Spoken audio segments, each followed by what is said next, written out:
Em frente, José Reginaldo Inácio, diretor da Secretaria de Educação da Confederação Nacional dos Trabalhadores da Indústria, CNTI, que está aqui acompanhado do Calixto, que é o presidente da nova central. Obrigado, senador. Boa tarde a todos, companheiras, companheiros, senadores e ouvintes. É importante dizer, senador, da relevância do papel que o senhor tem desempenhado nessa discussão. Em especial, queria agradecê-lo pelo fato da gente conseguir pegar carona nesse debate aqui da periculosidade. A audiência pública, a gente precisava tratar do tema periculosidade no setor elétrico. É um setor que a gente vai estar demonstrando aqui muito claramente que, de um modo muito pontual, ele confere a possibilidade para a realização de toda a sociedade em seus aspectos de produção e serviço. Não é possível pensar, inclusive, em segurança pública hoje sem energia elétrica. Não é possível pensar hoje, por exemplo, estar realizando essa sessão aqui com algum conforto, né, com um bom conforto, aliás, sem energia elétrica, né? Então, existe todo um arcabouço por trás do desenvolvimento do sistema social que a gente está, nesse momento da história, na civilização mundial, em especial o Brasil, né, em que o setor elétrico ele é carregado de relevância, porém, nesse exato momento, não está sendo tratado devidamente. Mas, de antemão, eu queria aqui agradecer ao presidente Calixto, à diretoria da CNTI, a parte que está aqui nos acompanhando, mas, fundamentalmente, também poder estar agradecendo aos eletricitários, que eu também sou eletricitário, né, 37 anos no setor, né, completei agora, dia 19 de julho.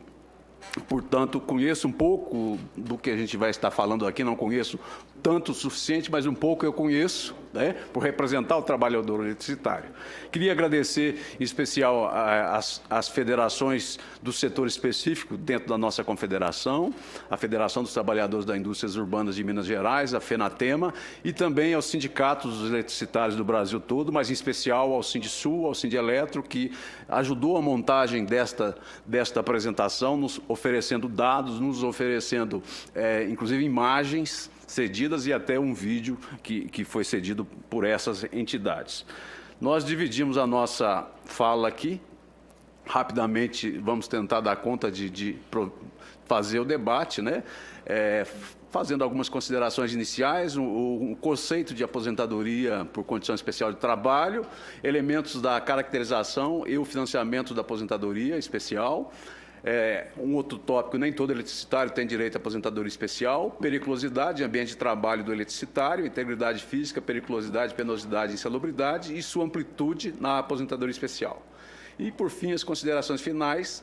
Já aproveito aqui, antes de tecê-las, mas como inicial, dizer que o senador tem emenda apresentada, né, não só no sentido da PEC 6, mas também na PEC 133, nesta área. Além dele, outros senadores, o Everton também tem, a senadora Zenaide, e outros mais, para a gente não citar todos aqui, né, que para nós é fundamental e a gente pede aqui de antemão o apoio, obviamente, dos senadores como um todo, né, é fundamental. Gostaria de começar com essas considerações iniciais, dizendo e, ao mesmo tempo, colocando aqui em xeque o papel do Congresso Nacional nesse momento, né? Nós temos que pensar e, automaticamente, é fundamental a gente enxergar. Nós tivemos a discussão na Câmara dos Deputados, nós não fomos ouvidos na Câmara dos Deputados, mais de 70%, sim, não podemos dizer que todos os deputados, mas mais de 70% da Câmara decidiu pela morte e a injustiça, efetivamente a injustiça do trabalhador sujeito à periculosidade. A verdade é essa, né? A Câmara, por mais de 70% dos seus parlamentares, optaram pela injustiça, pela morte e pela mutilação dos trabalhadores que aqui estão e dos trabalhadores que estão aqui ouvindo esta audiência pública. Com isso, tomou uma dura e injusta decisão que fatalmente poderá levar à intensificação das mortes, mutilações e deformações dos trabalhadores sujeitos à periculosidade, especialmente os eletricitários, pois retira da Constituição a principal proteção coletiva desta categoria. Por que a gente está dizendo que retira essa principal proteção coletiva da categoria? Porque a aposentadoria especial, ela tem, pelo seu aspecto de proteger a classe trabalhadora, diminuir o tempo de exposição do trabalhador na sua idade laborativa ou no seu tempo laborativo. Não é possível pensar, por exemplo, uma redução de jornada para que o trabalhador não se exponha ao risco, né? Mas aí o que o legislador à época fez? O legislador à época optou por reduzir o tempo de exposição no tempo de trabalho para fins de aposentadoria. E o legislador assim o fez, diminuindo automaticamente a possibilidade de exposição do trabalhador ao agente agressivo, no caso aqui, a periculosidade, no caso do eletricitário, o risco elétrico, né? No caso, efetivamente, do grupo que está em maioria aqui presente no plenário, o risco de morte proveniente de ataques de toda a natureza, seja de bala, seja de explosivo, não importa o que, né? E a gente pergunta aqui, né? E o Senado? O que o Senado vai fazer? Qual é a resposta que o Senado dará, né? No caso do eletricitário, ele só terá direito à aposentadoria, eu aqui chamo suplicial, no caso de invalidez, ou funeral, né? Mesmo diante de comprovado risco e fatalidades, depois de morto, mutilado, deformado ou inválido. É isto que a Câmara dos Deputados fizeram com o trabalhador, principalmente aqui eu posso falar pelo setor elétrico, que de certa maneira está nesta situação. É importante, a gente já antecipou aqui um pouco, né, da questão da aposentadoria por condições especiais. É importante dizer, não é privilégio, é um benefício que visa garantir o segurado do regime geral da Previdência Social uma compensação pelo desgaste resultante do tempo de serviço prestado em condições prejudiciais à sua saúde e integridade física. É um pacto social estabelecido. É um pacto social estabelecido, senador, em que algumas pessoas vão ter conforto, vão ter segurança, vão ter lazer, vão ter cultura, e outras pessoas, nesse pacto, vão se sujeitar ao risco, para o bem comum, para o bem social, para a segurança social, para o desenvolvimento da sociedade brasileira, né?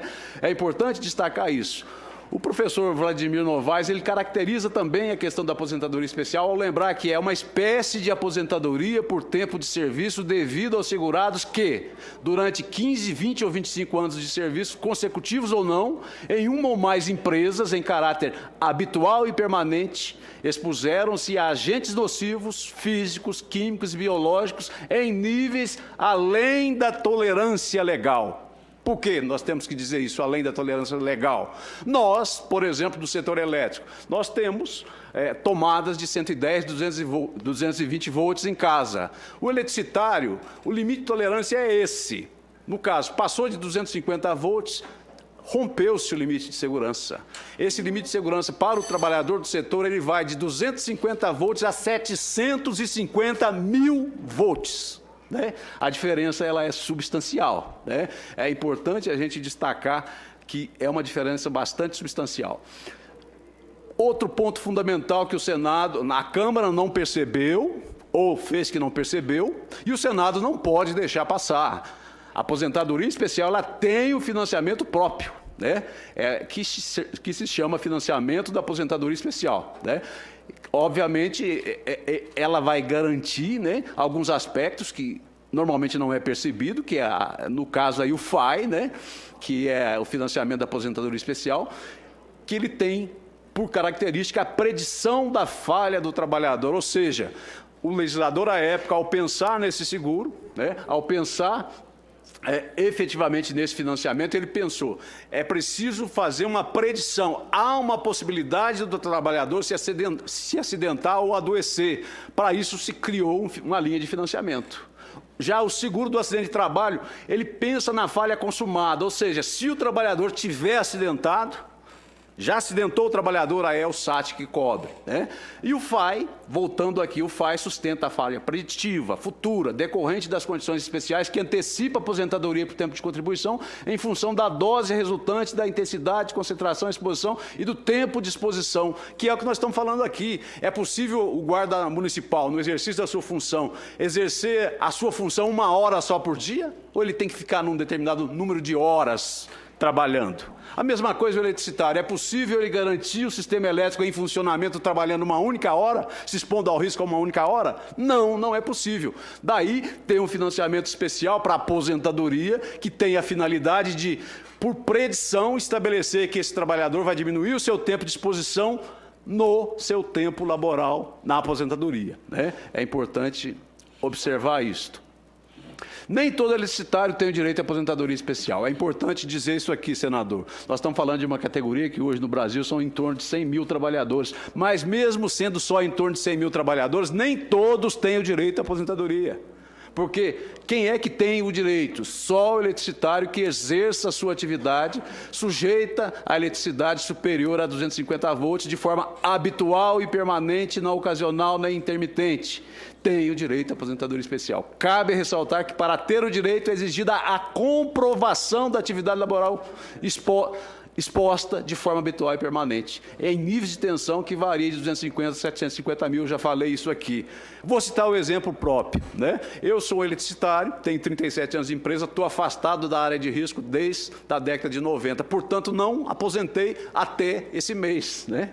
Esse mês, eu tenho 42 anos de contribuição na Previdência, só consegui aposentar agora porque eu estou afastado da área de risco, mesmo sendo técnico de operação de sistema, mesmo tendo trabalhado no setor elétrico, portanto, por conta de, desde 91, existir na Lei 8.213 um artigo que estabelece, né, que é o artigo 57, dizendo que só tem o direito quem está de modo habitual e permanente, faz um recorte muito grande no número de pessoas que têm o acesso à aposentadoria. É importante deixar claro isso aqui também, né?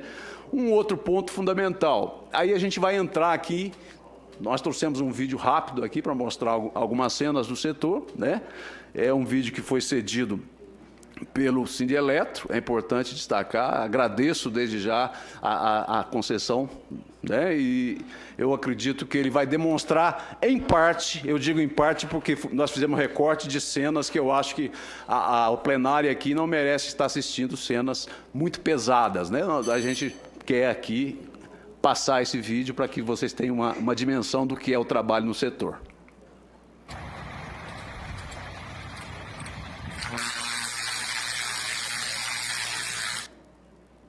A gente tem dois riscos que são assim, básicos praticamente de quase toda tarefa, que é o choque elétrico e o risco de queda, né? Porque grande parte do nosso serviço é feito de trabalho em altura.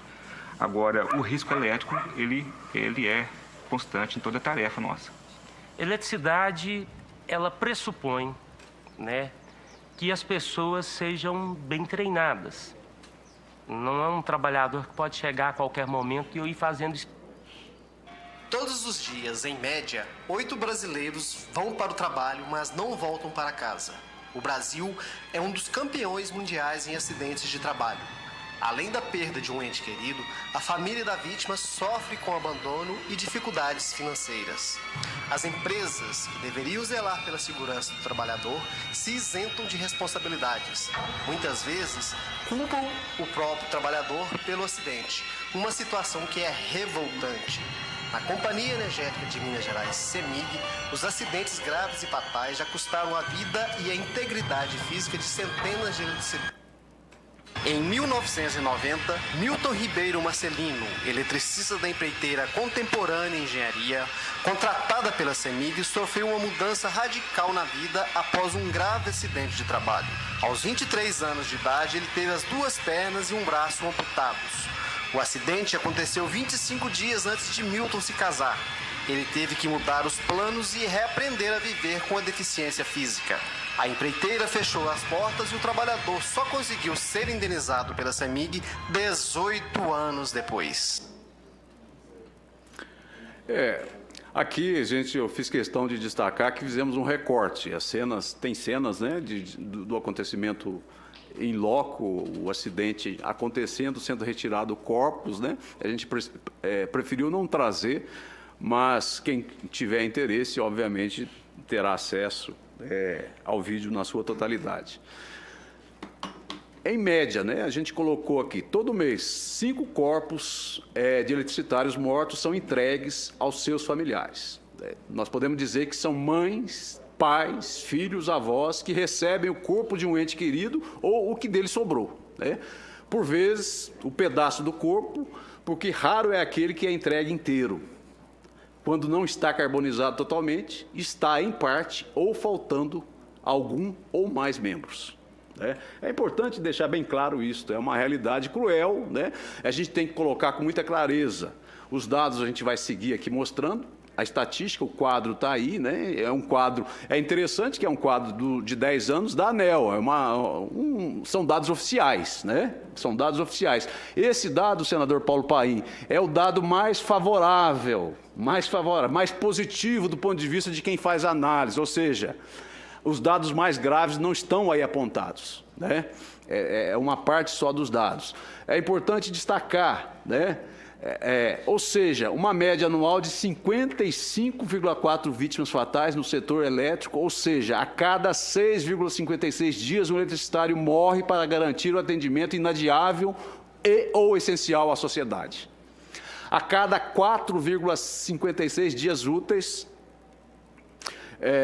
morre um eletricitário em plena atividade no setor elétrico. São 16,6 acidentes graves por semana com terceiros na rede elétrica e demais instalações. 5,3 mortes decorrentes de acidentes com terceiros envolvendo rede elétrica semanalmente. Semanalmente. É importante deixar claro isto. Aqui, para a gente poder encerrar, porque o assunto, eu acho que o debate é mais interessante, senador, mas eu queria fazer uma reflexão com os senadores, né, em particular. Se estivéssemos falando do século XVII ou século XVIII, poderíamos dizer que era a ostentação do suplício, cuja pena é definida em leis, portanto, pelos políticos. A morte, o desmembramento dos corpos, seus pedaços, seu cozimento, sua carbonização. Foucault, ao falar dessa ostentação, dessa trágica passagem histórica, nos lembra que o corpo também está diretamente mergulhado num campo político.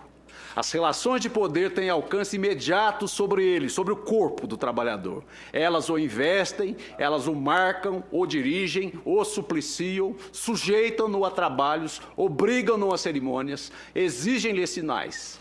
Este investimento político do corpo está ligado, segundo relações complexas e recíprocas, à sua utilização econômica. É, numa boa proporção, como força de produção, que o corpo é investido por relações de poder e de dominação. Mas, em compensação, sua constituição como força de trabalho só é possível se ele está preso num sistema de sujeição, onde a necessidade é também um instrumento político cuidadosamente organizado, calculado e utilizado. Aí fica a nossa pergunta, concluindo, cabe a nós perguntar e tentar responder. E hoje, como estão sendo construídas as leis, as emendas constitucionais? Será que o corpo político, nesse momento, o Senado, retrocederá a história, fará como a maioria da Câmara e ostentará mais corpos ao suplício, desmembramentos, mutilações, mortes, consentimentos pelo legislador? Aí nós apresentamos, né, o Senado pode garantir justiça e prevenção coletiva aos elicitários, né, basta acolher como emenda ou destaque ao texto do relator a seguinte sugestão, a sugestão está aí colocada, o senador já apresentou nesses termos a própria emenda, né? Outros senadores também apresentaram, é importante destacar, mas é fundamental que a gente tenha como referência, e aí eu posso concluir, senador, já passei bastante do tempo, mas eu queria saber se os eletricitários serão considerados essenciais à sociedade ou não, né? E aí as considerações são simples. É possível garantir a proteção à vida sem energia elétrica? É possível garantir segurança à população sem energia elétrica? É possível garantir proteção, higiene e conforto em qualquer ambiente, público ou privado, sem energia elétrica? É possível garantir o pleno funcionamento de qualquer instituição pública em seus 3 poderes, seja ele executivo, legislativo, judiciário, sem energia elétrica? É possível garantir o desenvolvimento e o avanço na educação, pesquisa, na tecnologia, sem energia elétrica? É possível garantir desenvolvimento da agroindústria, tão aclamada atualmente, da economia, dos setores de produção e serviços sem energia? É possível garantir os processos de comunicação e transmissão de dados e tecnologias de informação sem energia? É possível ao Estado garantir o funcionamento de seu aparato de segurança e saúde pública sem energia elétrica? É possível garantir segurança e funcionamento ao sistema de transporte, principalmente o terrestre e aeroportuário, sem energia?